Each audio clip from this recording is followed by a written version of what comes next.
All right, folks. Hello, hello, hello. It is Shared Space with Chap and Quida. And today we have Elise. Elise, did you want to go ahead and introduce yourself? Tell the people who you are.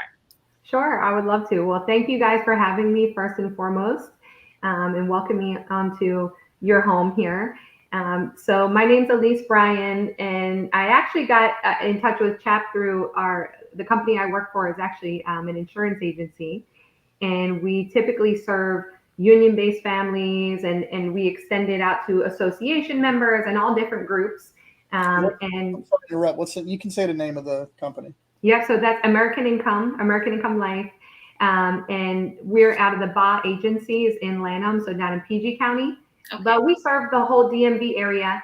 So we got to talking. Normally, my presentations are not short because I like to talk about everything under the sun. Anyway, if I can make a connection with someone and we can start talking about some other things that are of interest to, the both of us and have some fun, I like to do that. So we just started talking about what he does in the community, and what I was so impressed by is that it's so much action based versus just conceptualizing and this would be a good idea and talking about it versus actually doing something about it. So right around that time we were talking about donating to a cause every month. My team, I was inspired by someone who mentioned that they did that within their church. They picked where someone could nominate a family in need or someone that needed to be on the receiving end, and everyone would donate and pass that on. So I thought, well, we could do that, in our own way. So we started to each month. That was actually PowerFest Baltimore was the first group that we donated to.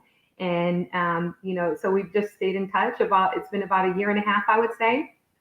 Um, and and just different things, any way we can serve the community and make a positive impact. So when we recently met up actually for the first time in person at the event, a networking event recently, and I talked a little bit to Chap about an initiative and a program I wanted to start for kids after school to pair them up. There's things that's similar, Big Brother type programs and tutoring, but really a way to make it a lot more accessible and not really reliant on funding from, whether it's government or non, grants and things like that, but to really create its own entity where it can survive without permission or, other people's generosity. That totally makes sense. Chap was telling me about you before we brought you on. So that's really cool. And as you mentioned, PowerFest. So I'll introduce myself and Baltimore Homes. So my organization, we build micro shelters and tiny homes for people who are unhoused or experiencing housing insecurity. And if I'm not mistaken, Chap and I met doing volunteer work over at Reach Partnership with Mr. David McNair and Rise City Church, and basically doing food produce, distributing it out to the community. And since then, I've joined, several other organizations basically doing the same thing. But to your point, Chap is so action oriented, always out in the community. Just several weeks ago, we were cleaning up the school over in West Baltimore. You also had the gospel program.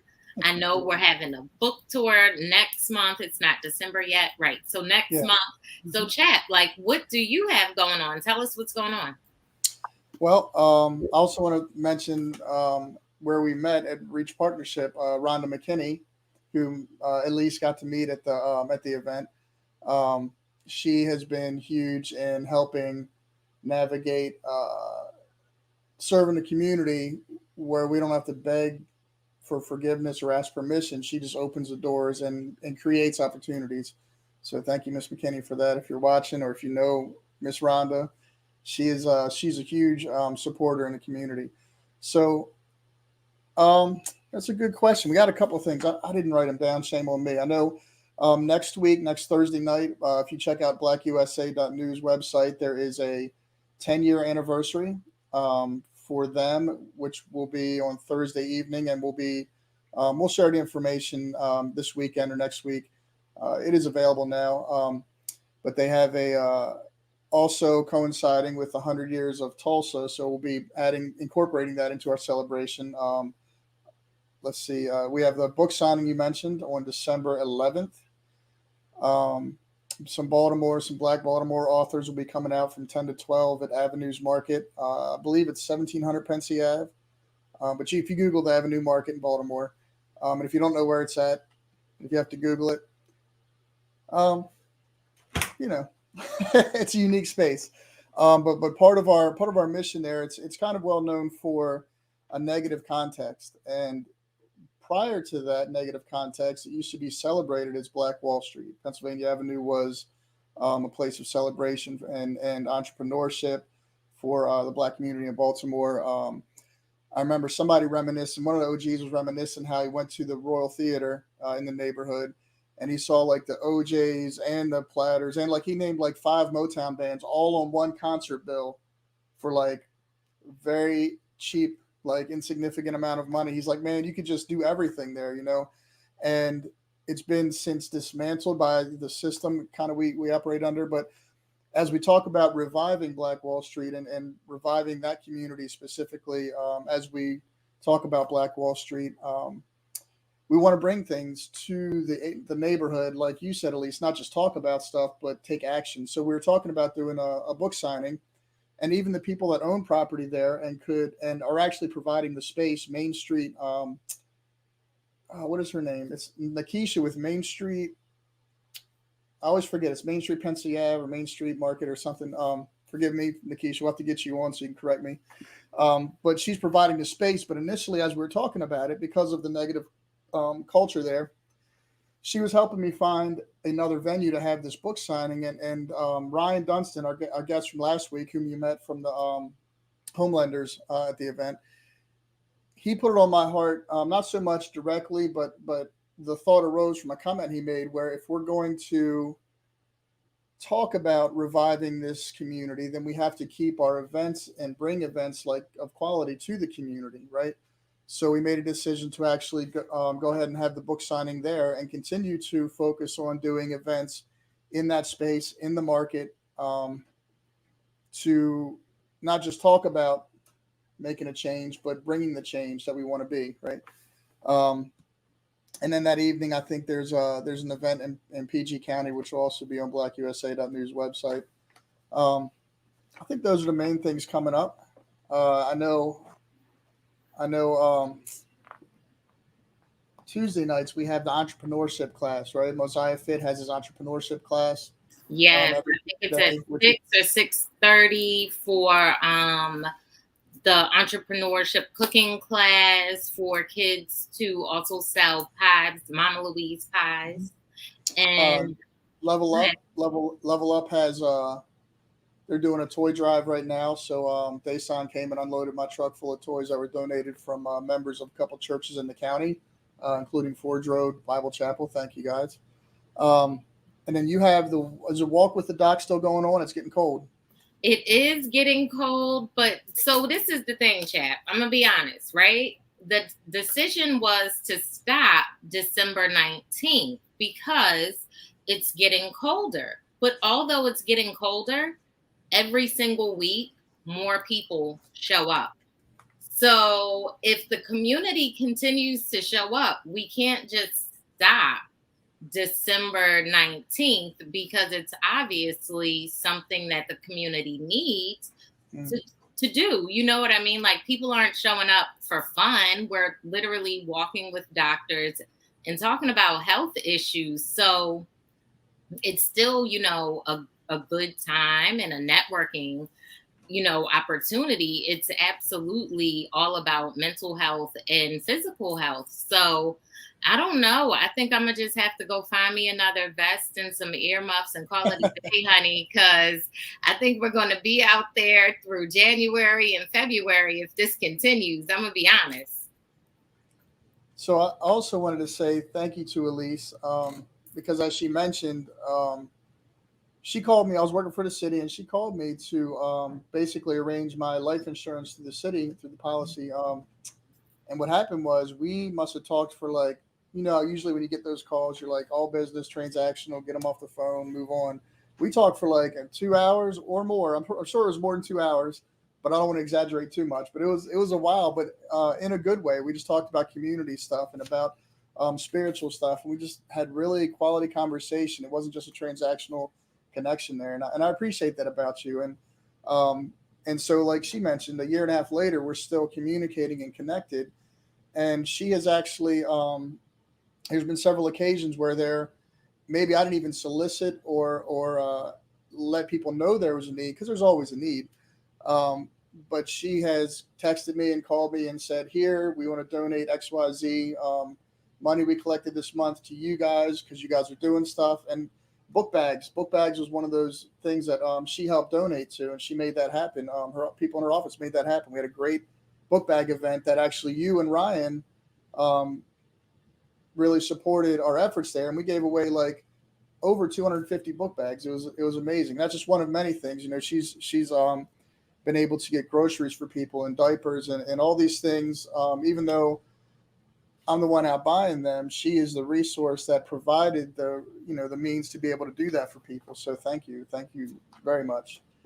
And I wanted to ask you, like, at the event that Lewis put together, were you able to make some good connections? I mean, how was the event? Because I haven't really gotten a lot of feedback, but I was encouraged when I went to introduce her to Rhonda, and I gave Rhonda a little lowdown. I'm like, I said she's really great heart. She's done this for me. Whatever, I shared kind of our experience together. I said, but she's from Philly, right? And that was the context. She looked at me. She stood all of 6 feet tall. Looked down at me. She said, "Chap, I'm from Philly, right?" And I was like, "Oh, okay." So, how was the event? I'm hoping you made some good connections. I assume you did. But how was that for you guys? Yeah, absolutely. It was awesome. And just to backpedal a little bit, I would just want to say thank you for everything you're doing to, as a group and everyone who's involved on the ground making these things happen. It takes more than just signing a check. So, any way we can help, we're happy to do. But I definitely want to show my appreciation for that. But it was a great event, connected to a lot of people, and I would say definitely at this stage of my life, I want to make connections with people that are like-minded, like-spirited. So we were sitting out around the fire. We had some really good conversations that I think it kind of sparked to how we were able to connect tonight on the podcast. Just talking about different things, shared experiences, shared vision about the role we want to play in the world and where things hopefully can continue to go in the right direction and continue to show progress. So I think that we're not always, we're born into a certain group or a certain, family or the people that we're surrounded by. But as we grow and we're adults, we can start to branch out and connect to other people, like I said, that are really like-minded, like-spirited, and have that same mission. And I think it's really important now more than ever with the current climate that we're living through to really find people that do have that mission and continue to put energy in the right direction to continue to move everything forward. So I definitely felt that connection, and it was awesome. I had a lot of fun. Yeah, Yeah.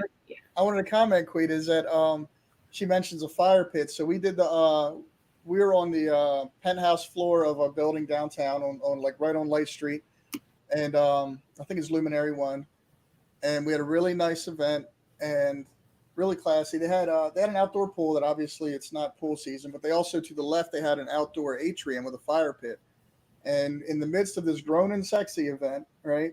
The 30 and older club card, right? Back in the day, we were unintentionally, but very naturally and organically, we had church outside by the fire pit, man, and people gathered and talked, and it was really unexpected, but it was significant, man. It was very significant conversations happening, and I appreciate that about you guys. We were able to walk away for a moment from the grown and sexy scene and have a spiritual, genuine conversation.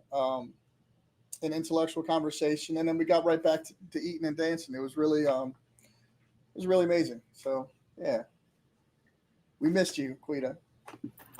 I know. And the crazy thing is, I was telling Chap, that Ryan happened to be at the Friendsgiving before he got to that party. Like Ryan and I were together, and then he was with Chap. So when Chap told me that he was hanging out with Ryan, I'm like, how? I was hanging out with Ryan. Like, what? And then Ryan didn't show up for Walk with the Doc. Sorry. Right. And then I said, oh, now I understand how Chap saw Ryan after I did. And it was really awesome. Yeah, we had, it was really, one of those things where you just sit down and immediately, the whole group connected and allowed themselves to be vulnerable and really dive into things that maybe you usually don't talk about when you first meet someone. So those are the things that I live for. I mean, that I'm not much of a how's the weather type of person. I like to get right into the good stuff. So that it was pretty cool. Yeah, we got to say, and everybody knows, people say game recognizes game, and in Baltimore and amongst ourselves, of like-minded and like spirit, we understand that spirit recognizes spirit. And just like with you, like with Quida, when I first met Quida, I think like instantly, like I knew that was my sister, and you couldn't tell. You couldn't tell if you looked at us. We ain't grew up together, because it was just that, because our spirits, our eternal spirits that's in us, like has been here the whole time, right? Right. We were just talking about everything. Where'd you grow up? Where'd you go to school? Who do you know? What have you been up to? What were you up to? Did you do that? And do you know this person? It was like, forgive me, Chap, but it was like two old girlfriends. Do you know what I mean? Not that you were sounding feminine or like a woman or anything like that, but it was just so clickety clackety, just going back and forth. I was like, oh my God, who is this guy? Where did he come from? That's awesome. It's good. It's really encouraging to be able to have the show and bring, I guess, people I consider family on the show to share and talk about what they're doing, and ideas they have and connecting people. But really, it's like a family vibe. And I've always grown up being taught that Baltimore is one big family. My dad, being perceived as white, he was Sicilian and Native American, in German. He's a little. We're all mixed. We're American. But he came up through the race wars and riots in Baltimore, and he for like an entire year and a half fought his way home from school every day. But some people would make that an excuse to be racist or not.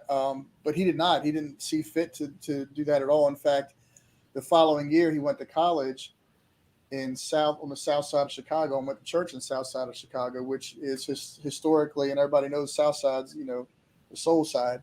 And then coming back to Baltimore, all my brothers growing up were black dudes, and it was just but he always taught me we're all family, right?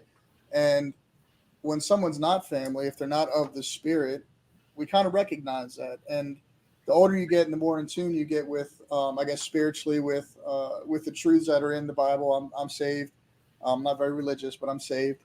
The older you get, you also see the spirit in people that hasn't been ignited yet.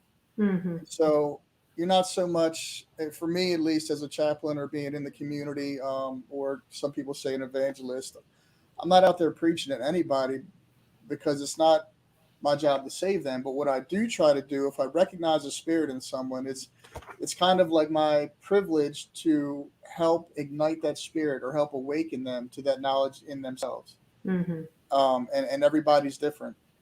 And sometimes it's a struggle, because you see guys that got it, and they're going to do great things, and you're like, wake up, stupid.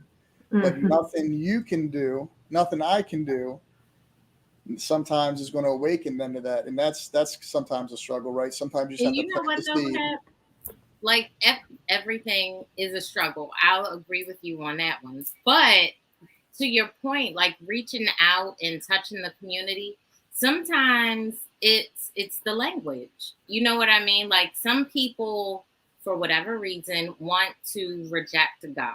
And it's like, okay, well, we can say the universe. We can say a higher power. We can say the God of the sea. I don't know, but no, we can say it's you, like it's within you, even if that, whatever it takes, know that there is something that's bigger than, right? And you can tap into it. so that you can get strength and encouragement and vision and all these things that you see other people having that you feel like you deserve. And it's like, okay, let's tap into it because we Mhm. know that you have it too. Mhm. And that's so huge, and I love the way you put it too about the language, because that was me. I was that person that it felt really uncomfortable. I wasn't baptized under a certain religion, so I had people telling me, "Well, God doesn't acknowledge you because you're not baptized," and it always felt I felt like an outsider. Yeah, And through growing and surrounding myself, I had certain people that introduced me to God, really, aside from him trying to get to me and me not realizing it. And then it just gets louder and louder and louder until you finally start to listen. But, right. really not being afraid to use that word, because I think it's almost like we censor ourselves. We're not sure how someone's going to perceive it or what it's going to, look like, or the reaction we're going to get. And really, to me, it's just God and love is the same word. It's just different letters, but it means the same thing. Absolutely. So, and I think that people reject it because a lack of trust, or it stems from the root of not feeling that love at a certain point in your life or growing up. So you reject that figure and you start to almost resent it. But it's like that child that's mad at their parent. They still want the love, but it's a defense mechanism almost. Yeah, they're So acting out. They're yeah. acting out. And to your point, I find that people who have had trauma at a young age or a tragic,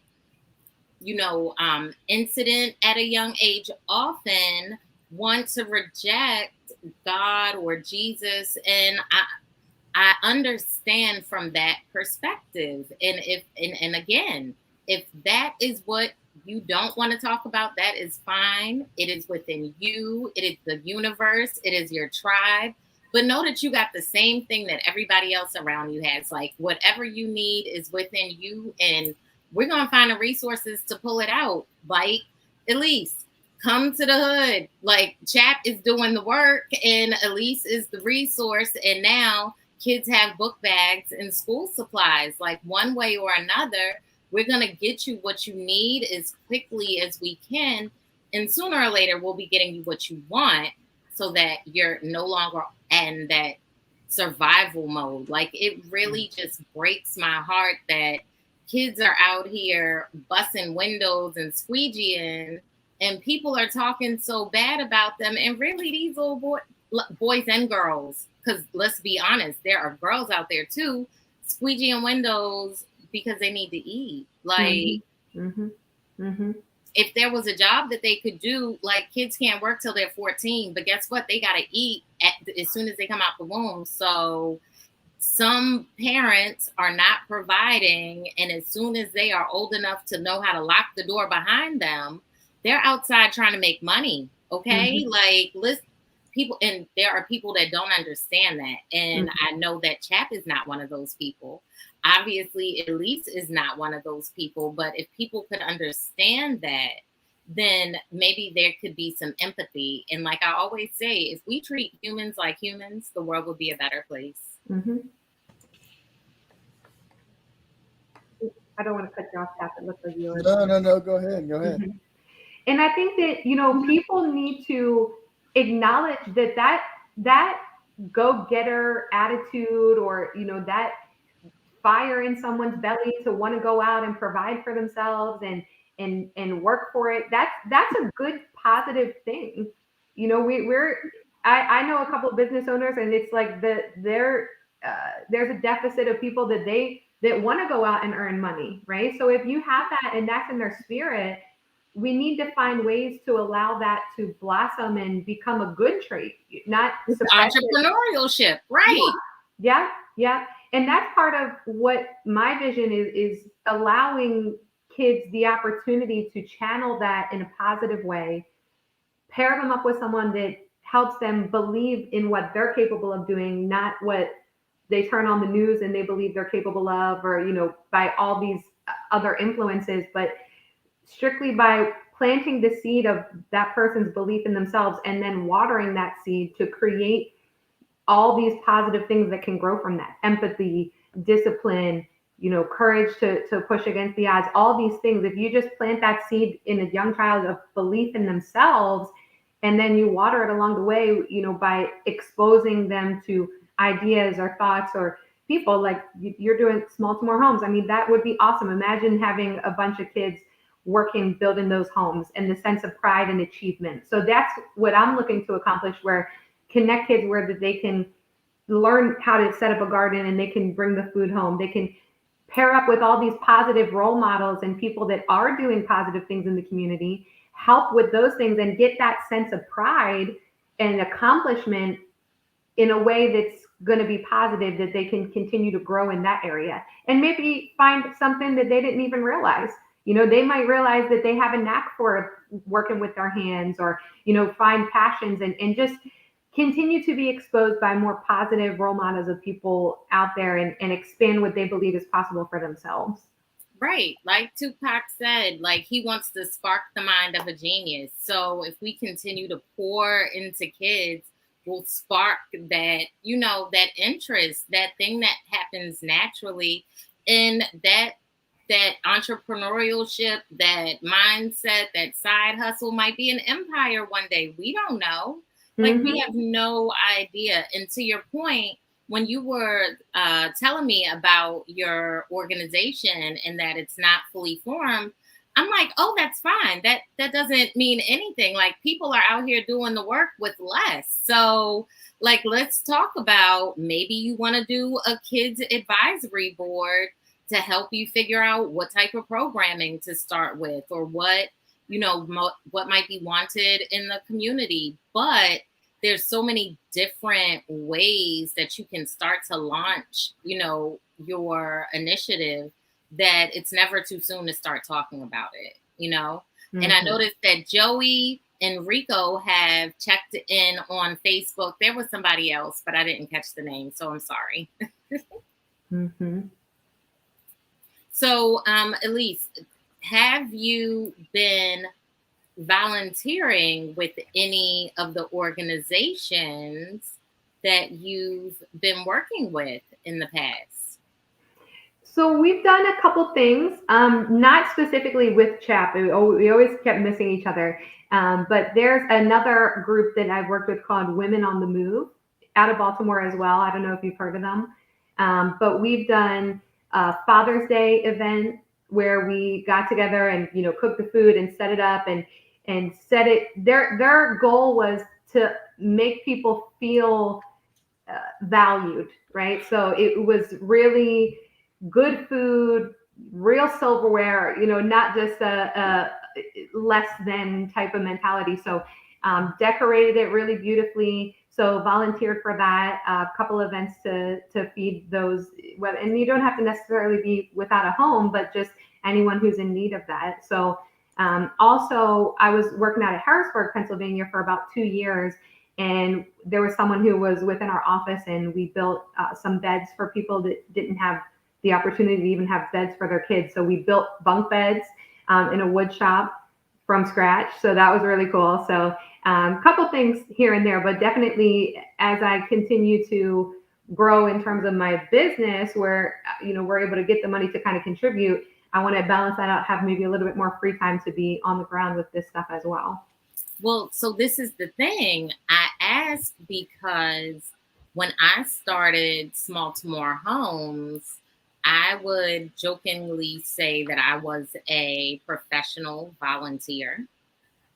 And it made it super easy for me to get people out, for me to find people to help me flyer this or spread the word about an event. So as long as of course, you already know that if you keep doing what you're going to do, but just knowing that you're already building community, like unintentionally, and use that, as leverage, so to speak, not to sound tactical, but just so that you're not feeling like you're doing it all by yourself.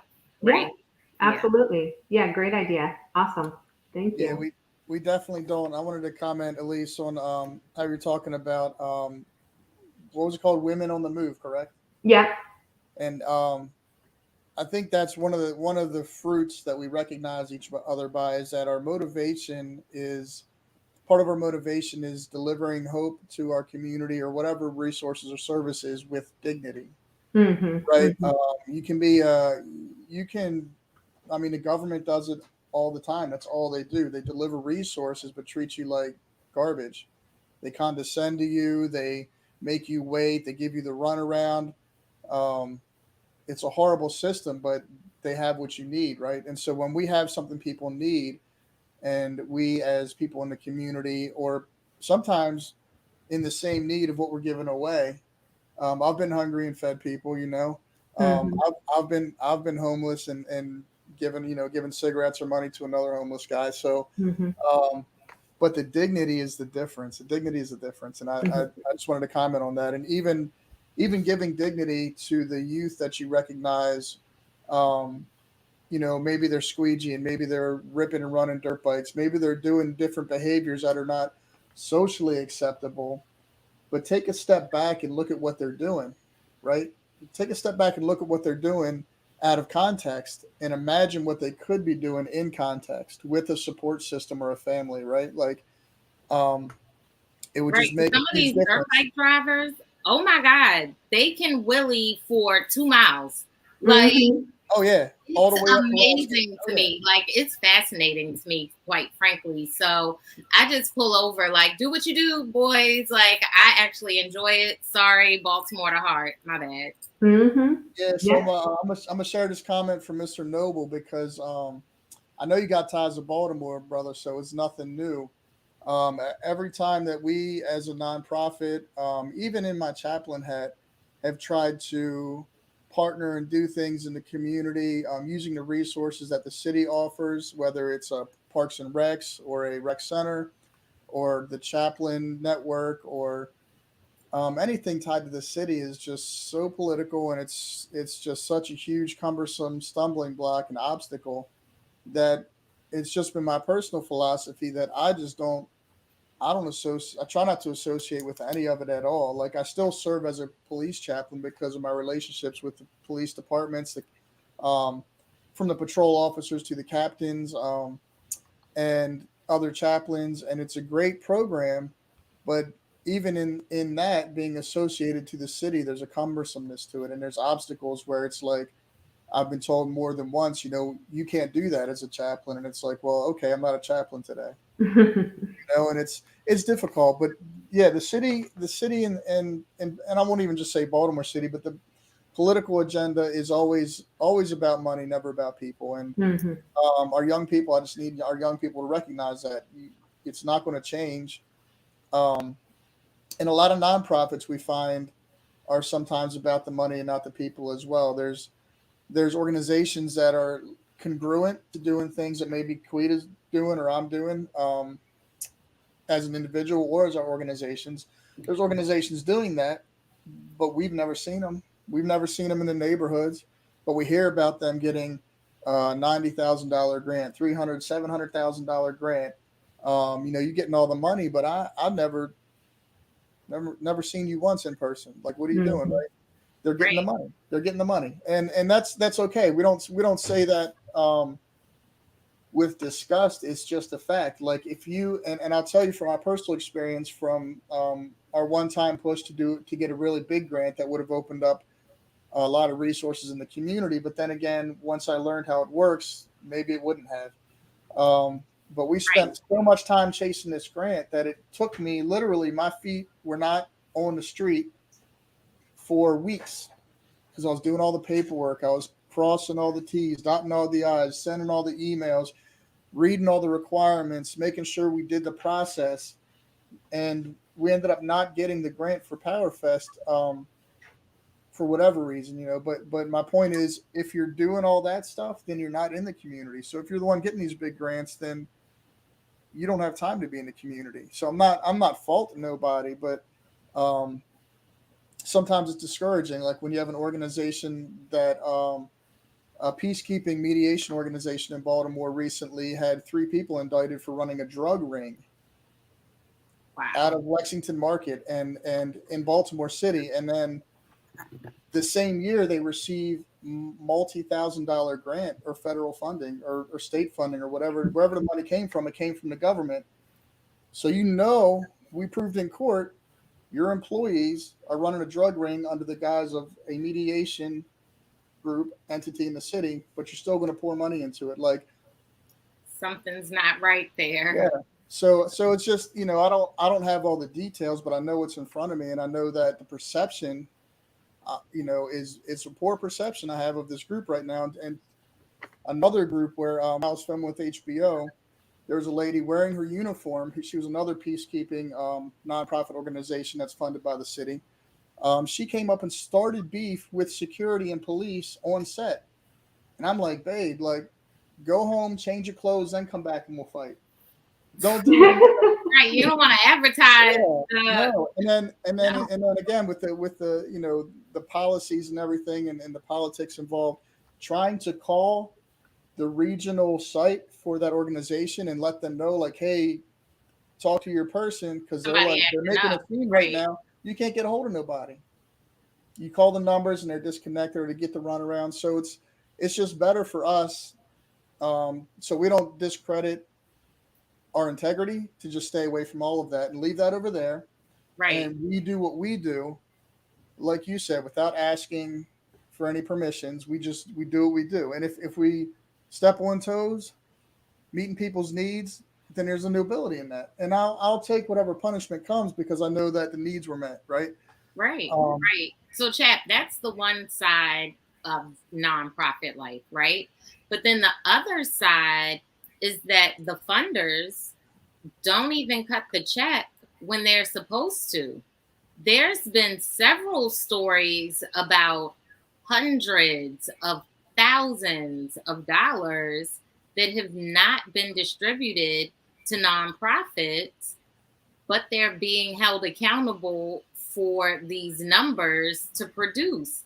So, how is literally a nonprofit that we know is already underfunded supposed to operate and deliver services, and you're paying them late in the hundreds of thousands of dollars? So who's holding them accountable?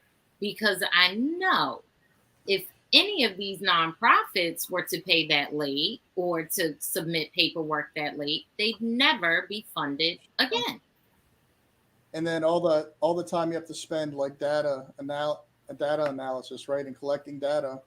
Again, you're taking something that's transformational in the community, and you're forcing it to become transactional, and Mhm. you're just sucking the heart and soul out of what people are out here doing. Um, yeah, it's difficult.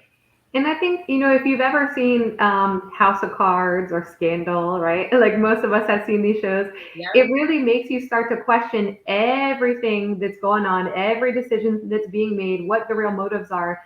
So to me, I'm like, just get a bunch of people together with the same mission and just make it happen. If there's a will, there's a way, nothing to it but to do it. I mean, just keep it moving. That's why I And with love her. that, and with that being said, if anybody knows of any vacant lots in Baltimore, we are looking for places to place micro shelters and tiny homes for people who are unhoused or want to live in tiny homes. So let's talk about that, because I feel like it's an affordable housing option. And if we own the land, then people should be able to put on it what they want, right? Like, Absolutely. Baltimore City, we're going to keep talking about it. I'm going to keep working at it. But from what I understand, if we're building at a specific amount and we put the utilities in there, almost anybody could have a tiny home. But for me, people who are homeless or experiencing housing insecurity probably can't pay utilities. So that is an unnecessary requirement that is continuously forcing people to not be housed. So is what your program you're saying that people, so the homes that you are producing, they have electricity and everything, but people are not able to necessarily always pay for that. So now it becomes a problem. Is that what you're saying? it's two problems. Mm-hmm. So the house that you can't see the whole thing, you might be able to see it if you can see backstage. But this is the background of one of my tiny homes. And so this is a 20-foot trailer, right? That Mm-hmm. has electricity. The problem is it's on wheels and therefore considered a motor transportation, something or another, and not housing. So that I get. Okay. Mm-hmm. So Mm-hmm. now my proposal is, well, if I build it, on a concrete slab, is that okay? And it's not okay because this is 260 square feet and they want a 400 square foot minimum. Or they're not going to make enough money on the utilities probably to justify doing The it. utilities, the square footage on the taxes, all of it. And I'm like, if the alternative is sleeping on the concrete, I really think we should reconsider this. Mm. I wonder if you could do it, just market it differently, package it up and put it on paper differently, where you can have three adjoining homes that becomes one home on paper. I don't know if I should be saying this here and there, but and now it can meet all those requirements, and To be now it just free. becomes a one family tiny home, but now there's three sets of Like people three sharing it. separate pods. Yep. 3 units, yeah. Hmm. Then you could, on paper it meets all the red tape, but then you could still house three individual units for individual families, but it meets those requirements. And I don't know if you would have access to or anything with solar. I mean, I think that's such an untapped you So know that's the thing. So even if they had solar, which I do have, I have hand generating lamps, composting toilets, and watering catchments. mhm, But Maryland, even still, the homes cannot be off grid because Maryland requires a local municipality utility hookup. mm, That Mm. changes a $10,000 investment easily to a 70. Do you like what we're working with in Baltimore City is not something that's already creamed and primed for water, electricity, sewage. You know what I mean? It's just not conducive for that. It doesn't. mhm, I'm gonna figure it out though, but mhm, mhm, and one of the ideas is like, oh, well, you apply to grants to offset the difference, but you hear the issues with the grants, and not only that, I hate the idea of you get to decide what's important and what you're funding and why it's important and exactly how important it is by putting a dollar value on how much my nonprofit can, like yeah, all of it is still very oppressive mhm, to yeah, me in yeah, a way. And so, really, like Chap said, just building with the city and finding ways to just make things happen just feels better than sitting behind the desk, a full time grant writer for grants that may not be accepted. mhm. Well, and that's like, J. Cole said on one of his songs about if I could, I forget the way he phrased it, but if I could, when I pay my taxes, if it was like an app on my phone where I decided where it was going to go, like take it all. Right, But I don't know right. what's happening between me and you and where it ends up. So, yeah. What is it doing? Where is it going? Cardi B said something about it a little while too, but it wasn't anything that was quotable. What was you Yeah. about to say, Yeah. Chad? I think we said it before in a conversation, at least, but my pops taught me that when I was a kid, and people would call. They do the telephone calls for. We didn't have social media, right? They call on the house phone and they'd ask for money and stuff. My pops taught me, like old as I can remember, ask them how much money goes towards the actual thing, right? So if they're calling for mail-in food bank or something, let's say, which is a whole nother show. Say how much of my money actually goes to the food in the community, and they'll say usually always less than 10%, usually about 1%. So if I give you Wow. $100, $1 is going towards that focus, and 99% is going towards administration and the collecting the data and the paying the people. And so I was not jaded, I was just enlightened at a real early age. Like, you don't give your money to places like that are calling for money, because it's not going to where you think it's going. Right. And if you do give the money, know where it's going. My dad was surprised if somebody told him that his money went further than 10%. He was encouraged, and he'd send him a little bit. Like, he's like, well, that's refreshing. And at least knowing that only 10% is going where it's supposed to go, he found that those organizations were at least more helpful than the 1% guys.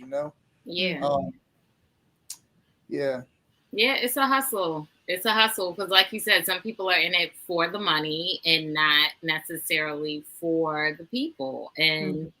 And, I mean, I feel like that's what we happens when got to the get world is Mr. capitalist. I'm sorry, go ahead. I'm gonna say I feel like we got to get Mr. Joey Noble on the show here, man. We got to send him the link. Mhm. Right? He's tapping in. He's Oh, on and it, the other yeah. name was True. So thanks, True. If True is still watching and paying attention, catching up with us. So what was Joey talking about a charity case? It's a Yeah, name of a book. Yeah, I was reading it. He said he did a live show recently. It said it makes no sense that we have $1 trillion businesses but $100 nonprofits. right. I mean, well, no. Johns Hopkins has a $1 trillion endowment or estimated $1 trillion endowment. They're actually a nonprofit. Really? Yeah.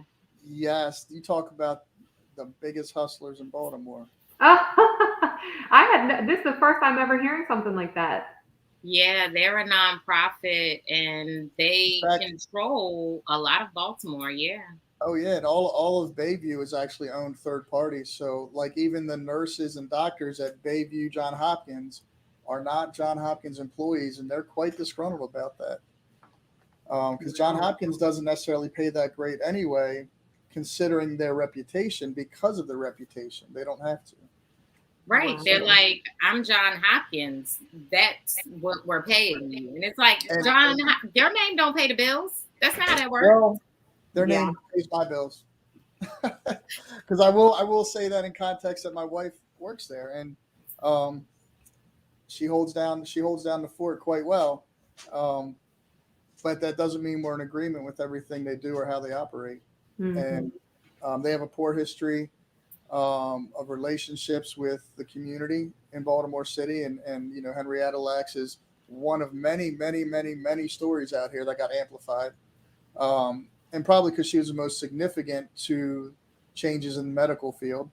But there's a ton of OGs. You can walk 5 minutes from your walk with a doc, and I can take you to 20 different houses of people who um, experienced Hopkins kidnapping their sisters and their brothers and their cousins, experimenting on their parents, like all kinds of like Wow. firsthand stories. Not Yeah. nothing you can look up or read, but just people's testimonies of, like, even one old girl, my mama Dukes.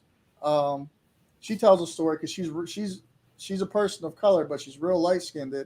And she has this one story where her sisters abandoned her when she was suffering from polio on this in the middle of 33rd, and they left her butt right in the middle of the street because they knew if they saw her associated with them, they'd take her to the black hospital and she'd die.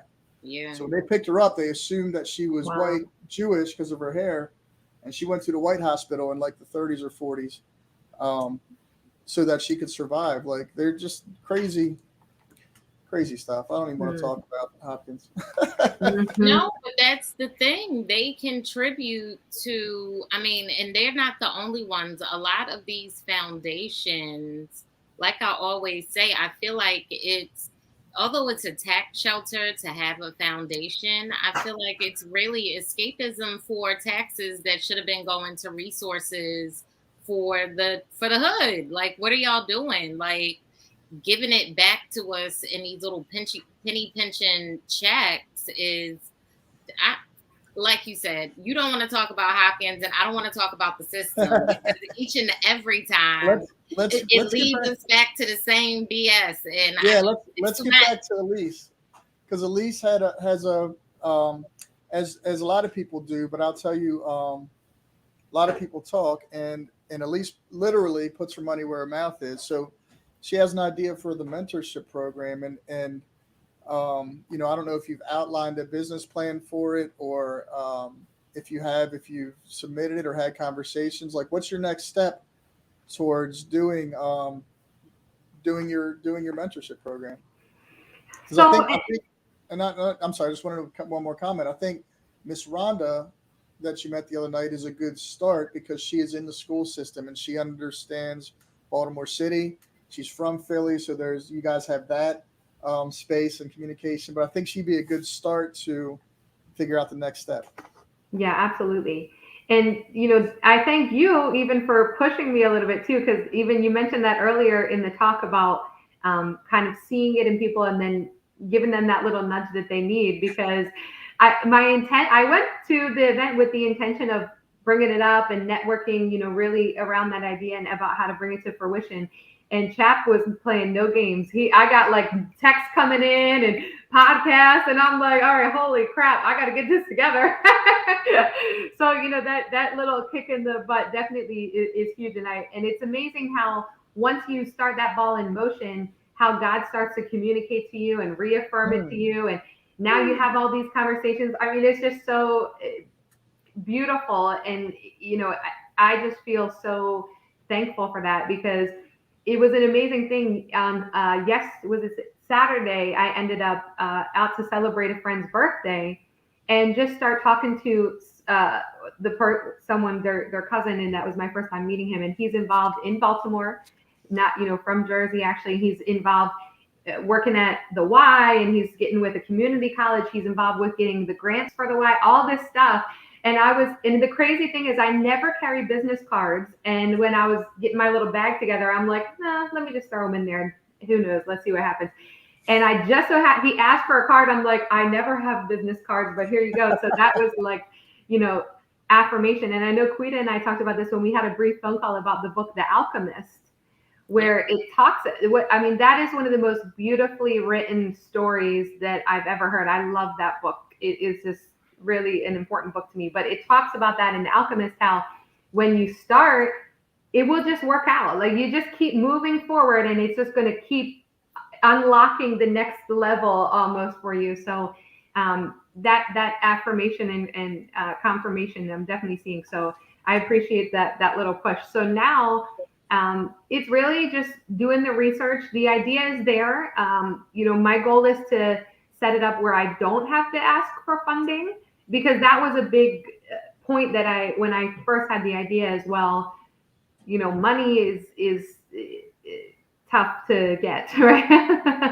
And I'm like, how can I create almost a self-sustaining system where you don't need a lot of permission from other people, that might not have that same best interest at heart, and might have ulterior motives. So, my mindset was, if we can set it up where I believe so much in educating kids to empower them to believe in themselves, where they can take that skill set anywhere they go in life. Because in my business right now, we do a lot of reading and personal development, which I never did before. But once I got exposed to that through my business, right? Yeah. When you're desperate, that's when you work on your faith, right? You've never been closer to God until you are forced down on your knees. So it allowed me to change my relationship with God and my faith, and start to see things in a different way. And I coach adults right now through personal development and believing in themselves. And it's amazing how many adults don't believe in themselves and what they're capable of, because of childhood trauma or beliefs that they understand logically are not true, but emotionally it just doesn't go away. Yeah, it blocks them. Yeah. Yeah. Yeah. So Well, I just want to comment on your your vocabulary of saying a relationship with God, right? Because a lot of the pushback we get when Quita said vocabulary and language, when we talk about God or spirituality, it's because of religion and how we've put Jesus and God on a pedestal as the head of a religion. but it's not at all what they are. God is the head of my family, of which you are a part, and it's a relationship. And we express the love of God in our relationships to each other. And if a lot of places they put on this piety and they create this space of piety and prayer, and they forget about the relationships. They put on a show and they forget about um, they forget about what it's like to be hungry, or what it's like to be lost or homeless or just exposed and vulnerable, because they're so busy trying to create this safe, pious space. You know, yes, God is Jesus was our example, but he was also our sacrifice, right? A necessary sacrifice. Yes, he's my example, my leader, but he's also my brother, Right. and my brother in our inheritance, and my brother in all that he has is in me, right? So with true faith, as true faith unfolds, like, I should be able, in theory, to do everything that Jesus did, because that's my brother and we're in the same family and we have the same rights, right? Um, but to your point about moving and getting motivated, like, all we can do, at least all I can do my whole life, is a testify to what God's done for me, or what how I've jammed myself up, just share my testimony, and two, when presented with opportunity, pursue it to the best of my ability with excellence. And I think you're describing that as well. Like, when you just do what's in front of you, God starts filling in the gaps. And just to remind you and encourage you that God already has seen it unfold. He's already planned it out. He's already woven everything together. It's now your privilege to follow the story and get that that first hand view, right? I always tell people I got a front row seat to what God's doing in Baltimore, and I don't want to give it up for nobody. I Mm-hmm. don't want to compromise my integrity and lose my front row seat, right? So Right. it's a beautiful thing to not just have that be your lifestyle, but see it in other people. It's encouraging. Mm-hmm. Absolutely. Absolutely. Yeah. And I think that that is so important, because I mean, that was one of the first comments you made and it sparked our conversation when we connected on Zoom about the insurance, right? Where you said, and I don't want to take the words out of your mouth, but that, religion is for people afraid of going to hell, and spirituality is for people that have been through it. No disrespect to anyone who considers themselves, and that's not, like I said, no disrespect in any way. But for me, I connected to that idea, because I kind of didn't feel, um, uh, I don't know what the word would be, but a community within any specific religion. And it's actually been a blessing to me in the long run, because it's allowed me to explore so many different versions of spirituality. Like, I've read the Bhagavad Gita, and I've been to Buddhist temples, and I've been to churches in the middle of North Philly, right? And I've been to churches all over. I just go wherever I'm invited and mash it all together for how I understand and what I believe to be true, and what makes sense for me in my heart. So, that's really awesome. So I just believe if we can create a way for kids to have access to someone that can expose them to this and help them to start to just believe in themselves at a young age, in what they're capable of achieving, and understand that God is in you and everything you need is in you. And it's not like Beyonce came out and they were like, she's the one, that's the only one who can have all the, move mountains, right? So to speak. Everyone has that in them. Every single person has that greatness in them. It's just the Right. people that feel encouraged or brave enough to live that truth. So I just want to create an environment where more people feel brave enough to live their life to their fullest.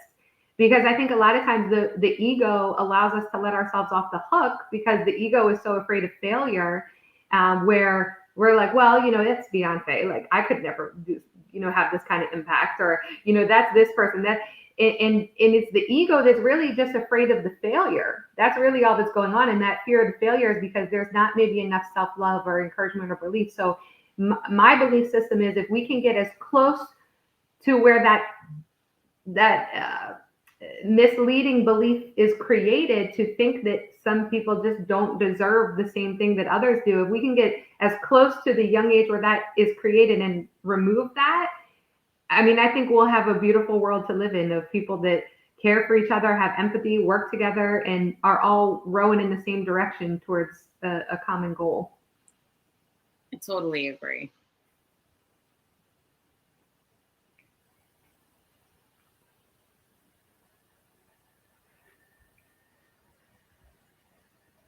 Chap, you're muted up. I don't know if you're Oh, talking. I thought it was my computer. I'm like, Mhm. dang it. I can tell that, like, No, I was just saying okay. drop the mic because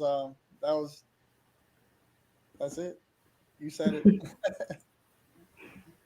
Yeah, So I mean, I totally agree. Like, and to your point, though, again, like, even if kids were to understand, adults too, that if you fail, like, you could try again. And now you're not, it was never really failure. The first time it was really just experience. It was going through, what you had to go. Sorry, guys.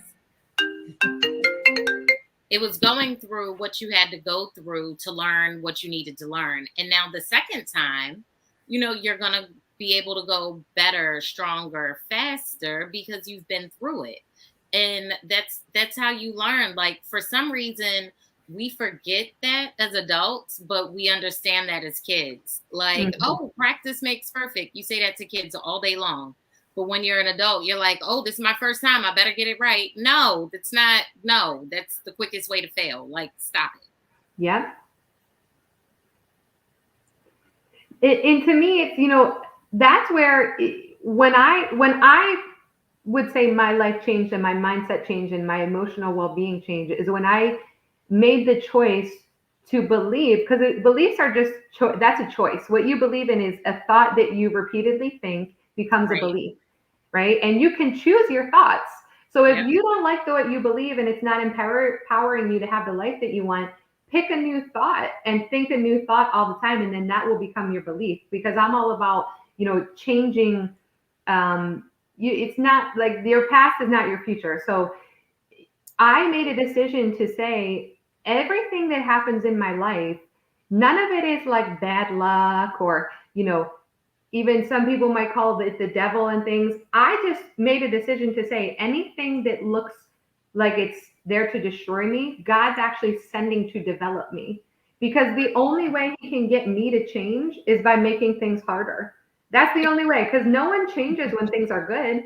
So I created the belief is not sent to destroy you, it's sent to develop you, because that's the only way you can be that best version. So to think, well, God loves you so much, He's going through all this trouble just to get through your hard head so that you can, do what you're supposed to do and live out your destiny. I mean, what is more loving than that, than a parent who disciplines their child, So that Yeah. is just a really empowering belief that changes this, oh my, my luck and all this kind of stuff. So I really, love that. I love that change your belief because it's all about mindset. It's the same thing. We're not going to get into it, but it's the same thing when people have a bad relationship with money and they're bad with money. Like, it's your mindset. You need to learn that you deserve to save for yourself, and paying yourself first is something that you are worthy of. And just learning to change the mindset of how you think and deal with money. This has been awesome, Elise. I'm so glad that Chap has held on to you and not let you go over these past years, girl. me and too. Thank you I, guys so much. I want to amplify real quick your idea of like when you talk about Beyonce, my experience on HBO set was very similar in just refreshing that idea that the only difference between me and Bruce Willis, John Bernthal, all these guys is access and opportunity. The only difference between Quida and like Oprah, access and opportunity. And everyone, like you said, everyone has infinite potential. We've talked about that before on the show. Um, and yeah, I appreciate and I will do whatever we can to help your vision to help awaken that idea within our youth that you have infinite potential and you have the resources, and give them access to create opportunities for them to do whatever they choose to do with excellence. Mm-hmm. So we are in support of that, and thank you for your vision. And I am excited to keep checking in with you, and following the steps in the story and watching it come to fruition. Awesome. Thank you guys so much. It was Yep. awesome to be a part of this. And check after the show, check our Facebook page, because Mr. Noble has left you some really great comments that if I put them on, it'll block the whole screen. But he Okay, has awesome. great comments. Connect with that guy. Awesome. All right. And thank you guys for watching. Be sure to tune in tomorrow, 10 a.m. for Donnie's 10 a.m. show for BlackUSA.news, and the rest of our programs 7 p.m. the rest of the week. Have a great week, guys. Thank you, Elise. Thank All you, right. Quida. Thank you Love guys. you guys. See you guys. See you soon.